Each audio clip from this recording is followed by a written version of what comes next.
The massive alien ship appeared above Earth without warning. It was bigger than any city, its dark metal surface covered in strange glowing symbols. People across the world stopped what they were doing and stared at the sky. Some screamed. Others prayed. Most just stood there, unable to believe what they were seeing. Captain Jiwon Park was in the middle of training exercises when the alarm started screaming. She ran to the control room of Earth's main space defense station, her boots echoing in the metal corridors. The other officers looked scared, but Jiwon kept her face calm. She had been preparing for this day her whole life. "Report," she said to the communications officer. "Captain, we're getting a message from the ship. They want to talk to our leaders." Admiral Hyuna Lee arrived 30 minutes later. She was a tall woman with gray hair and sharp eyes that missed nothing. Behind her came Dr. Minho Kim, Earth's top scientist, and Counselor Taeyang Choi, who handled talks with other countries. The alien message was simple and terrifying. A creature that looked like a giant insect with too many arms appeared on their screens. Its voice sounded like metal grinding against stone. "We are the Galactic Council. We have watched your species for many years. You are dangerous. You fight too much. You spread too fast. You take what is not yours." Dr. Minho Kim leaned forward, his hands shaking slightly. "What do you want from us?" "You will stop all space travel immediately. You will destroy your weapons. You will stay on your planet forever. If you refuse, we will destroy you." The alien's image flickered and disappeared. The room fell silent except for the humming of computers. Admiral Hyuna Lee spoke first. "How long do we have?" The communications officer checked his equipment. "They said 7 days, Admiral." Taeyang Choi looked pale. "We have to negotiate. Maybe we can find a middle ground." "There is no middle ground," Admiral Lee said. "They want us to become prisoners on our own planet." Over the next few days, more alien ships arrived. 12 different types, each stranger than the last. Some looked like giant crystals floating in space. Others were made of what seemed like living metal that moved and shifted. The largest belonged to something called the Vorthak Empire. It was shaped like a huge claw and was covered in weapons. Jiwon Park spent those days studying the alien ships through telescopes and sensors. Something bothered her about how they moved. They were powerful, yes, but they followed the same patterns over and over, like they had been doing the same things for so long that they forgot how to change. Dr. Minho Kim worked day and night in his lab.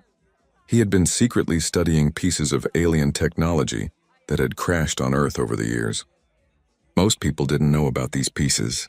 The government had kept them hidden, slowly learning from them. "The aliens think they're so advanced," Minho told Jiwon during one of their secret meetings. "But their technology is old. Really old. They haven't improved it in thousands of years." "What does that mean for us?" Jiwon asked. "It means they're stuck in their ways. They expect us to fight like they do, but we don't have to." Admiral Lee called together Earth's best military minds. They met in a bunker deep underground, away from the alien ships that watched from space. "We have 2 choices," she said. "We can surrender and hope they treat us well, or we can fight back." "Fighting seems impossible," said one general. "Look at their ships. They could destroy our entire planet." "Maybe," Admiral Lee said, "but maybe not." "Dr. Kim, tell them what you found." Dr. Kim stood up and activated a hologram. It showed the inside of an alien device. Their shields are designed to stop energy weapons. The same energy weapons they've used for millions of years. "But our weapons are different." "How different?" asked Colonel Na Song, who commanded Earth's space fighters. "We use explosions. Nuclear explosions. They've never seen anything like our bombs. Their shields might not stop them." Jiwon Park felt her heart beat faster. "Are you saying we actually have a chance?" "I'm saying they don't know everything about us. They think we're primitive. That could be our advantage." Admiral Lee looked around the room. "If we're going to do this, we need to be smart. We can't just attack them head on. We need a plan." The plan they came up with was risky. Instead of fighting the aliens right away, they would pretend to surrender. They would make the aliens think Earth was giving up while secretly preparing for war. "It's our only chance," Admiral Lee explained to the world's leaders during a secret video call. "We let them think they've won. Then we hit them when they're not expecting it." Not everyone agreed. Some countries wanted to actually surrender. They thought fighting was hopeless. But most of the world's military leaders supported the plan. Taeyang Choi was the one who had to lie to the aliens. He appeared on all the world's television stations and sent a message to the Galactic Council. "We accept your terms. he said, though his voice shook. Earth surrenders. We will destroy our weapons and stop our space program. The alien response came quickly. The insect-like creature appeared on screens again. You have made the wise choice. We will send ships to make sure you obey. Any resistance will result in your destruction. But while Taiyang was telling the aliens that Earth gave up, other things were happening. Admiral Lee activated something called Project Defiance. It was a plan that had been prepared for years, just in case Earth ever faced this situation. Jiwon Park received new orders. Instead of defending Earth, she would lead secret missions to hide weapons and soldiers throughout the solar system. Not just on Earth, but on the Moon, on asteroids, anywhere they could build hidden bases. Dr. Minho Kim's team started working faster than ever. They took apart more alien technology and combined it with human weapons. The results were explosive devices unlike anything the galaxy had ever seen. As the week ended, the alien ships moved closer to Earth. They expected to find a defeated planet, ready to accept its fate. Instead, they were flying into the biggest trap in human history. The aliens had made one crucial mistake. They thought they knew everything about humans. They thought Earth was just another primitive world that would bow down to superior force. They were about to learn that humans were full of surprises. 3 months had passed since Earth's supposed surrender. To the watching aliens, everything looked normal. Human space stations were being abandoned. Earth's military ships were being destroyed in public ceremonies. The planet's leaders appeared on television every day, promising to obey the Galactic Council's rules. But appearances could be deceiving. Commander Daeho Yoon floated quietly in the darkness between Mars and Jupiter. His ship was so small and silent that it looked like just another piece of space junk. He had been hiding there for 2 weeks, watching alien patrol ships pass by without noticing him. "Control, this is Ghost 7. He whispered into his radio. "I count 12 enemy ships in Sector 4. They're following the same route they used yesterday." Back on Earth, Admiral Hyuna Lee smiled as she received the report. The aliens were creatures of habit. They did everything the same way every day. It made them predictable. "Excellent work, Daeho," she said. "Return to base." The base Daeho returned to didn't officially exist. It was built inside a large asteroid that had been hollowed out years ago. From the outside, it looked like any other rock floating in space. Inside, it was full of soldiers, weapons, and supplies. Engineer So-young Lim was waiting for him when he arrived. She was young but brilliant, and she had been working on something special. "How did the new engine perform?" she asked. Daeho pulled off his helmet and grinned. "Like a dream.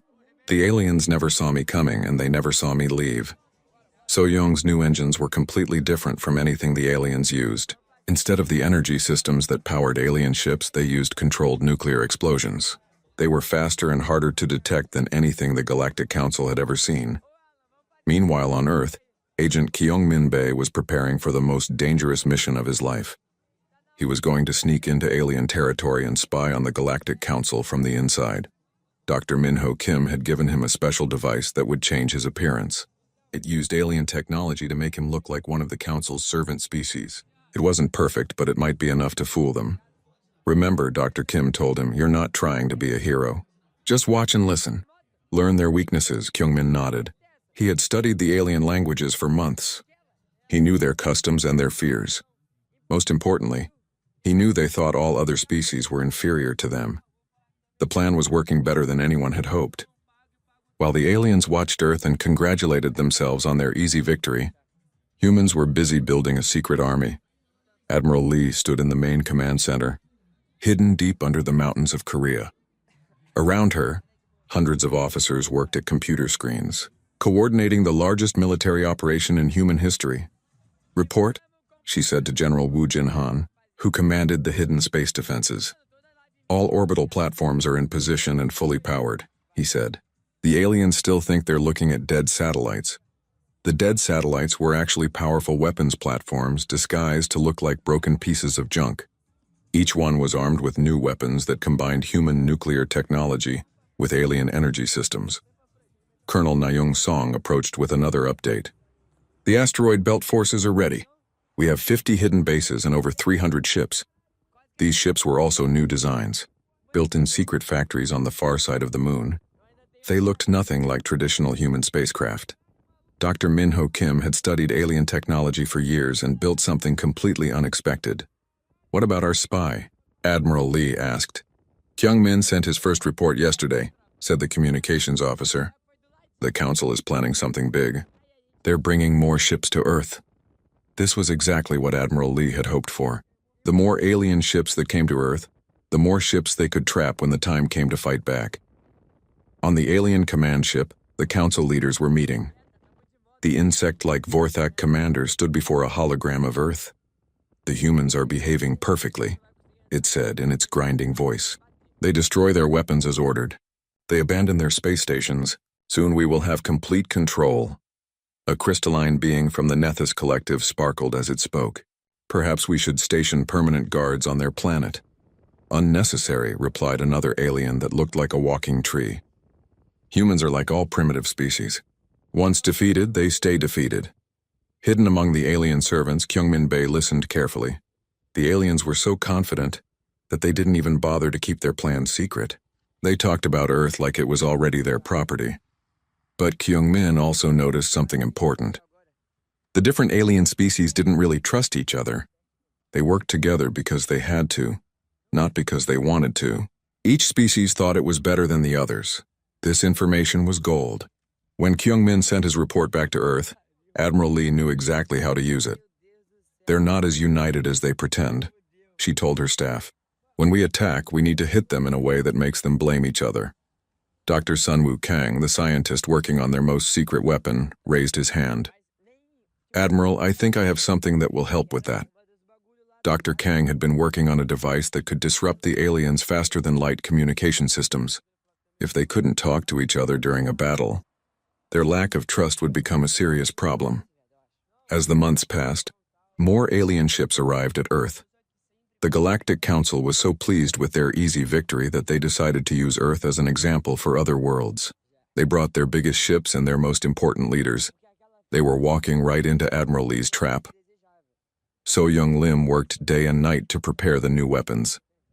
Human factories, hidden on the dark side of the moon and deep inside asteroids, produced weapons unlike anything the galaxy had ever seen. The aliens expected energy weapons and plasma cannons. Instead, they would face nuclear-powered kinetic weapons that could punch through their ancient shields like paper. Commander Dae Ho-yoon led more spy missions, mapping every alien ship and learning their weaknesses. His report showed that the aliens were lazy. They didn't bother to scan for threats because they thought there weren't any. "They're going to be very surprised," Ji-won Park said as she read the latest intelligence reports. She had been promoted to admiral and now commanded Earth's hidden fleet. The aliens had made every mistake possible. They had underestimated their enemy. They had gotten careless.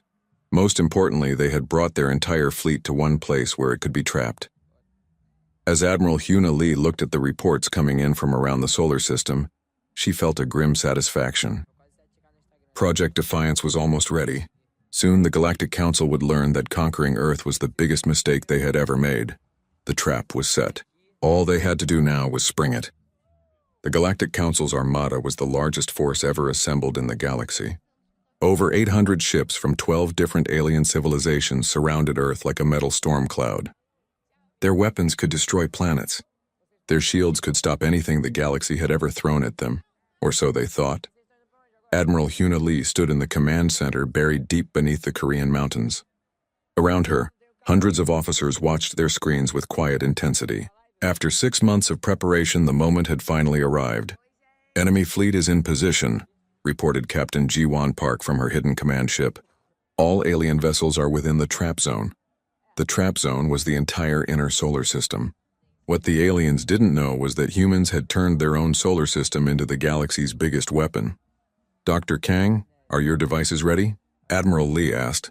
Dr. Sunwoo Kang checked his instruments one more time. "Quantum disruption field generators are charged and ready, Admiral. Once activated, no alien ship will be able to jump to faster-than-light speed." This was the key to the entire plan. The aliens thought they could always escape if things went wrong. They didn't know that human scientists had found a way to trap them in normal space. On the alien flagship, the Vorthak commander was feeling pleased with itself. Earth looked completely helpless. All human space stations appeared to be abandoned. There were no military ships in sight. Even their satellites seemed to be broken and drifting. "Begin the final phase," it ordered. "Send ships to occupy their planet." But as the alien ships moved closer to Earth, something unexpected happened. Admiral Lee gave a single command that changed everything. "Spring the trap." Across the solar system, dozens of hidden installations came to life. The broken satellites suddenly powered up, revealing themselves to be massive weapons platforms. The abandoned space stations opened their hidden weapons bays. Most shocking of all, the asteroids themselves began to move. General Wu Jinhan had spent months preparing for this moment. His teams had hollowed out dozens of asteroids and filled them with weapons, engines, and soldiers. Now these hidden fortresses revealed themselves and began attacking the alien fleet from every direction. "What is happening?" screamed the Vorthak commander as its ship's alarms began blaring.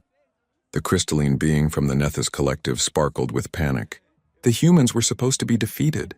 Where did these weapons come from? But the biggest surprise was yet to come. Dr. Kang activated his quantum disruption field, and suddenly every alien ship found itself unable to escape. Their faster-than-light drives simply stopped working. "We're trapped," shouted an alien captain. "Our jump drives are offline." On her command ship, Captain Ji-won Park smiled grimly. Now they know how it feels to be caged. The human counterattack was unlike anything the aliens had ever experienced. Instead of the energy weapons they expected, the humans used kinetic projectiles powered by nuclear explosions. These weapons moved so fast and hit so hard that they punched right through the alien shields. Engineer So-young Lim watched from her hidden base as her weapons performed perfectly. Their shields were designed to stop energy attacks, she explained to her team. They never considered someone might throw rocks at them. Really fast rocks. The alien formation, which had looked so impressive and organized, quickly fell apart. Ships tried to retreat but found themselves blocked by human forces that seemed to appear from nowhere. Commander Dae Ho-yoon led a squadron of the new human ships. They moved in ways that confused the alien sensors. Instead of smooth, predictable paths, they darted and weaved like angry hornets. "How are they moving like that?" demanded an alien commander. The answer was simple. Human ships didn't follow the same rules as alien ships. They used different technology, different tactics, and most importantly, different thinking. Colonel Na-young Song commanded the asteroid belt forces. Her hidden bases launched wave after wave of small, fast ships that swarmed the larger alien vessels. Each ship was armed with weapons that combined human creativity with stolen alien technology. "Remember," she told her pilots, "we're not trying to be fancy. Just hit them hard and fast." The psychological effect on the aliens was devastating. For thousands of years they had been the hunters. Now suddenly they were the prey. Agent Kyung-min Bae, still hidden among the alien crew, watched as panic spread through the Galactic Council's command ship. The aliens were arguing with each other, blaming different species for the disaster. "The Vorthak led us into a trap," accused a tree-like alien. "The Nethys should have detected the human weapons," the Vorthak commander shot back. This was exactly what Admiral Lee had planned. The aliens' lack of trust made it impossible for them to work together when things went wrong. Dr. Min-ho Kim monitored the battle from his laboratory. His combination of human and alien technology was performing even better than he had hoped. "Their weapons are designed to fight other Council species," he reported. "They have no idea how to handle our hybrid systems." The battle was not just about weapons and ships. It was about two completely different ways of thinking. The aliens had spent millions of years using the same tactics. They expected their enemies to fight in predictable ways. Humans, on the other hand, had spent their entire history fighting each other. They knew how to adapt, how to surprise, and how to turn weaknesses into strengths. As the alien fleet found itself surrounded and trapped, some ships tried to surrender. But Admiral Lee had learned from studying alien history. The Galactic Council never accepted surrender from species they considered inferior. "No quarter given," she ordered. "They came here to destroy us. Now they can face the consequences." The battle lasted for 3 days. When it was over, the mighty Galactic Council fleet was scattered and broken. Some ships had been destroyed. Others were captured. The rest were damaged and limping away, their crews demoralized and confused, but the humans weren't finished. Admiral Lee had learned something important during the battle. The aliens weren't as strong as they pretended to be. They were old, set in their ways, and unable to adapt to new threats. This was just the beginning, she told her staff as they watched the surviving alien ships retreat. "Now we take the fight to them." Captain Jiwon Park looked at the battle damage reports. Surprisingly, human losses had been light. The aliens had been so shocked by the surprise attack that they had fought poorly. "Admiral," she said, "our spy network reports that word of this defeat is spreading through Council space. Some of their subject species are starting to rebel."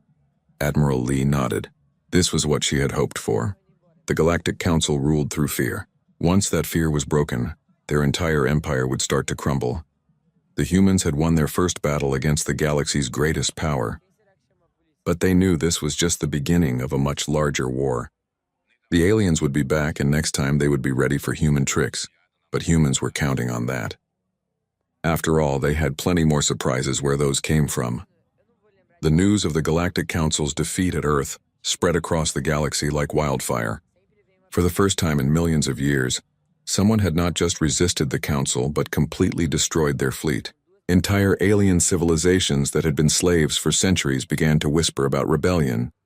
Admiral Huna Lee knew this was her chance. The Council was confused and scared. If humans struck now while their enemies were still in shock, they could change the balance of power in the galaxy forever. "We're not going to wait for them to recover," she announced to Earth's military leaders. "We're taking the war to them." The plan was bold and dangerous. Instead of defending Earth and waiting for the Council to attack again, human forces would strike deep into alien territory. They would hit the Council's most important worlds and destroy their ability to make war. Captain Donghyun Ryu commanded the first human dreadnought, a massive ship built with technology stolen from the defeated alien fleet. It was bigger and more powerful than anything humans had ever built before. "This ship represents everything we've learned about our enemies," Dr. Minho Kim explained as he gave Captain Ryu a tour of the new vessel. "Their weapons, their shields, their engines. We've taken the best parts and made them better." The dreadnought was just one of many new ships that had been built in secret during the months after Earth's victory. Admiral Young Ho Seo commanded a fleet of these vessels, each one designed to fight a different type of alien enemy. But the humans' greatest weapon wasn't their new ships. It was Agent Kyungmin Bae and his network of spies throughout Council space. "The Council is falling apart," Kyungmin reported from his hiding place on the alien capital world. "Each species is blaming the others for the defeat at Earth. Some are even talking about leaving the Council completely." This was exactly what Admiral Lee had hoped for. The Galactic Council's greatest strength had always been their unity. Without it, they were just a collection of old, tired civilizations that hadn't faced a real challenge in millions of years. Specialist Yunbi Chon had spent years studying alien psychology. She understood how each Council species thought and what they feared most. "The Vorthak are warriors," she explained to the human fleet commanders. "They respect strength but hate being humiliated. The Nethys are traders who fear losing profit. The tree-like Solani worry about their ancient forests being destroyed. So we hit each species where it hurts most," Admiral Seo said. "Different tactics for different enemies." The human counterattack began with Admiral Seo's fleet jumping deep into Vorthak space. The aliens had expected humans to attack their border worlds first. Instead, the human ships appeared at the Vorthak's most sacred world, where their greatest warriors were buried. "This is impossible," screamed the Vorthak military commander. "How did they get past our defenses?" The answer was simple. Human ships didn't use the same faster-than-light technology as the aliens. Commander Daeho Yoon had spent months mapping secret routes through space that alien sensors couldn't detect. While the Vorthak rushed to defend their sacred world, Captain Jiwon Park led another human fleet to attack their main weapons factories. The aliens arrived too late to stop the humans from destroying years' worth of military production. "They're everywhere at once," reported a panicked Vorthak officer. "How many ships do the humans have?" The truth was that humans had fewer ships than the aliens thought, but they were using them much more cleverly. While alien fleets moved in large, slow formations, human ships struck in small, fast groups that appeared and disappeared before the enemy could respond. On the Nethys homeworld, a different kind of attack was taking place. Instead of weapons, the humans used economic warfare. Kyungmin Bae's spy network had learned about the crystalline being's most important trade routes. Human ships appeared at key trading posts throughout Nethys space, not to destroy them, but to offer better deals to the aliens' customers. Species that had been forced to trade with the Nethys suddenly had a choice. "The humans are offering us technology. and resources that the Council never gave us, reported one alien trader. Why should we stay loyal to beings who have exploited us for centuries? The Nethys were facing something they had never dealt with before: competition. Their entire economy was based on being the only option available. Now that other species had choices, the Nethys started losing customers rapidly. Against the tree-like Silani, the humans used their deepest fears.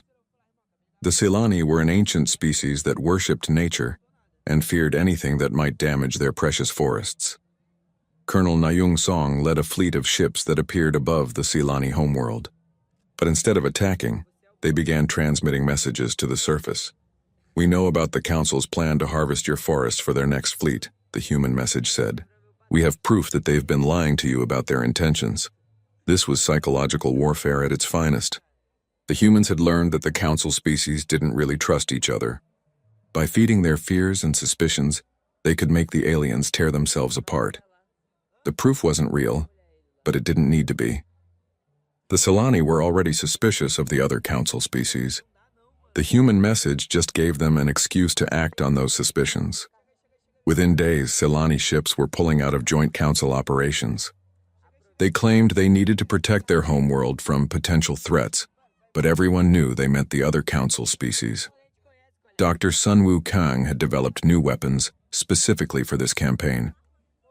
Instead of trying to destroy the alien fleets, many human attacks focused on disrupting their communication and coordination systems. "If they can't talk to each other, they can't work together," he explained.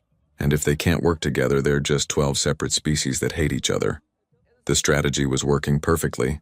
Across Council space, alien fleets were retreating to defend their own worlds instead of working together against the human threat. But the humans saved their most devastating attack for last. Admiral Seo's dreadnought fleet appeared at the Council's capital world, where their government had ruled the galaxy for millions of years. "Surrender now, and we'll allow your species to join our new galactic alliance as equals," Admiral Seo broadcast to the alien leaders. "Continue to resist, and we'll treat you the same way you've treated everyone else for the past million years." The alien leaders were faced with a choice they had never expected to make. For the first time in galactic history, they were the ones being offered terms of surrender. Some of the Council species began negotiating immediately. Others, too proud to admit defeat, prepared for a final battle. But the war was already over. The Galactic Council's power had been based on fear and unity. The humans had destroyed both. Now it was just a matter of time before the old order collapsed completely. Agent Kyungmin Bae sent his final report from the alien capital. "The Council is finished. Half their species have already withdrawn from the alliance. The other half are fighting among themselves about who to blame for the defeat." Admiral Lee smiled as she read the report. The Galactic Council had underestimated humanity in every possible way. They had thought humans were primitive and weak. Instead, they had discovered that humans were adaptable, innovative, and absolutely ruthless when defending their home. The galaxy was about to learn that the age of the Galactic Council was over. The age of humanity had begun.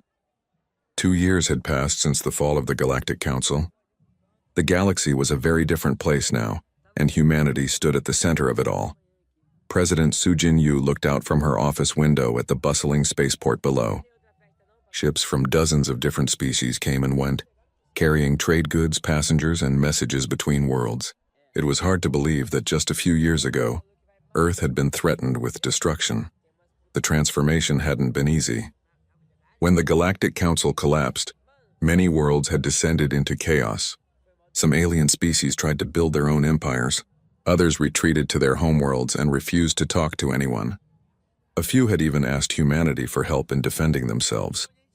Ambassador Jinsu Oh had spent months traveling between star systems, negotiating with former Council species and helping to establish what was now called the New Galactic Alliance.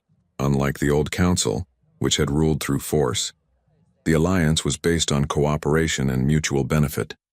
The key was showing them that we weren't just another conquering species, Ambassador Oh explained to a group of human diplomats. "We proved that we could be trusted by actually keeping our promises." This had been the hardest part for many aliens to understand. For millions of years they had lived under the Council's rule, where the strong dominated the weak and promises meant nothing. The idea that a powerful species might actually want to help others was completely foreign to them. Fleet Admiral Jiwan Park, formerly Captain Park, now commanded the Alliance's combined fleet. It was a strange sight. Human ships flying alongside former Council vessels, all working together to keep the peace. "Some days I still can't believe it worked," she told her mixed crew of humans and aliens. "When we started this war, I thought we'd be lucky just to survive. I never imagined we'd end up rebuilding the entire galaxy." The secret to humanity's success hadn't been their weapons or their technology.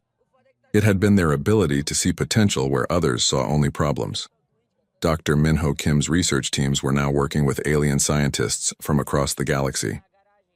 Together, they were developing technologies that neither species could have created alone. The Vorthak understand energy manipulation in ways we never could, Dr. Kim explained as he showed visitors around his new laboratory. The Nethys have insights into crystal-based computing that are thousands of years ahead of anything we had. When we combine their knowledge with human innovation, the results are amazing. This sharing of knowledge was exactly what the old council had feared most. They had kept the galaxy species separated because they knew that cooperation would lead to rapid advancement. The council had wanted to stay in power, so they had kept everyone else weak and divided. Dr. Sun Wukang was now working on projects that would have been impossible under the old system. His latest creation was a communication network that allowed instant contact between any 2 points in the galaxy. Under the council, only their species had access to fast communication, he said. Everyone else had to wait weeks or months for messages to travel between systems. Now anyone can talk to anyone, anywhere in the galaxy. This new communication system was already changing how galactic civilization worked. Trade deals that used to take years to negotiate could now be completed in days. Scientific discoveries were shared instantly across thousands of worlds. Most importantly, small species that had been ignored by the Council now had a voice in galactic affairs. But not everyone was happy with the changes. Some of the former Council species, especially the Vorthak, still believed they were superior to other races. They had agreed to join the Alliance, but they weren't happy about being treated as equals. Commander Daiho Yoon, now in charge of Alliance intelligence, kept a careful watch on these dissatisfied groups. "The Vorthak are planning something," he reported to Fleet Admiral Park. "They're building ships in secret and recruiting allies among other warrior species." "Are they preparing for war?" Admiral Park asked. "Not yet, but they're definitely not satisfied with the current situation. They miss being able to dominate other species. This was a constant challenge for the Alliance. How do you include species that don't want to be equal partners? How do you maintain peace with groups that only respect strength?" The answer came from an unexpected source. Agent Kyungmin Bae, who had spent years spying on the Council, now worked as a cultural advisor. He understood the alien mindset better than almost any human.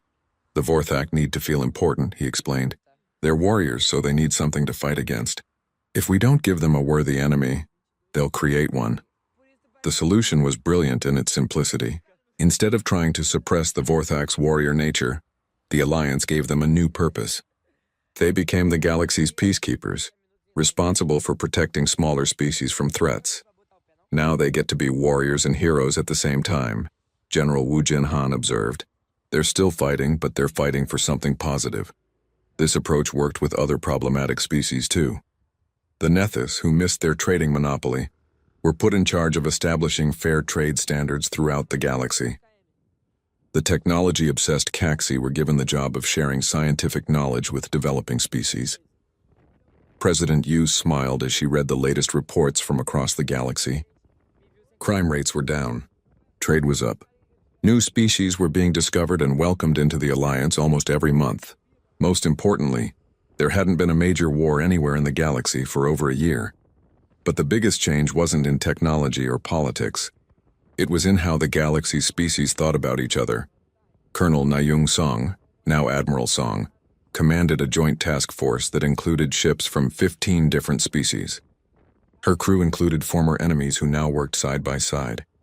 "When I first met a Vorthak warrior, I thought they were just mindless killers," she said. "Now I know they have a complex honor code that makes them incredibly loyal allies. We just needed to understand each other better." This understanding went both ways. Many alien species had initially feared humans, seeing them as chaotic and unpredictable. Now they appreciated these same qualities as creativity and adaptability. Engineer Soyoung Lim was working on her most ambitious project yet, a massive space station that would serve as the Alliance's new capital.